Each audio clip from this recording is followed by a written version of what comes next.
I'm back from my trip to Pakistan and I was gone for about 2 weeks or 14 days and couldn't find a bookstore during my visit, so I had to resort to those overpriced airport bookstores that was conveniently placed near my gate.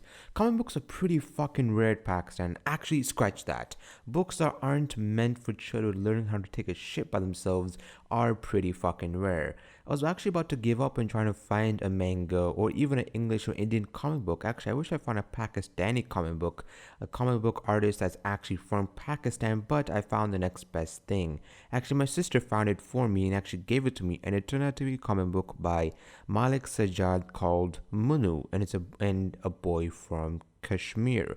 Kashmir is a state located in India and actually has states in it, and Pakistan took over most of those states 50 years ago. So that's where there's some conflict issues in the book, and it's actually based on around 1990s, around Malik Sajjad's life when he was a lot younger. And actually, you can tell it's from India since you can see the whole Taj Mahal-esque building at the cover of the book.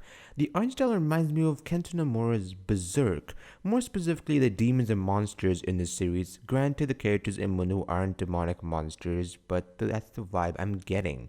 And it's also something you could see in Cartoon Network's Samurai Jack as well if you've actually seen the cartoon when you were younger, or maybe if really Cartoon Network does a rerun for Samurai Jack. I don't think it does anymore. I'm not really sure. You could always watch Samurai Jack online on the internet if you want to or something.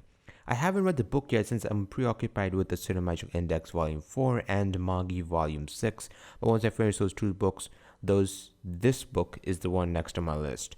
I loved Alchemist by Paul Coelho, so when I heard there was a quote-unquote sequel with the same character, I wanted to purchase the book, but I didn't have the money right away or at the time because most of it went to my manga collection. But, the print quality really isn't that good, but it's readable, so I can't really start reading the book as soon as I finish Macy Murders by Charlotte Gray. And finally, a power bank.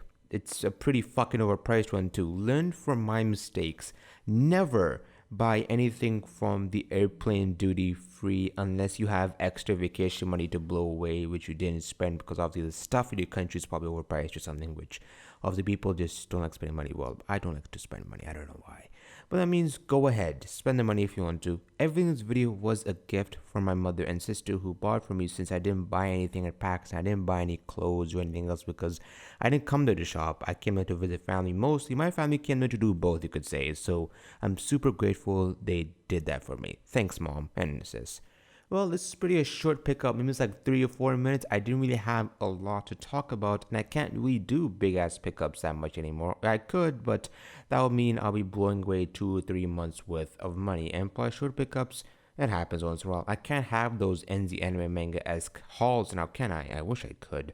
But that would mean I would have no space to put all the manga. Plus, my parents would probably call a fucking psychiatrist to see what the fuck is wrong with you since I'm buying so many fucking books, 20 to 30 at a time. Man, that dude collects a lot of manga, but that is why we all love him. And obviously because of the personality and everything else.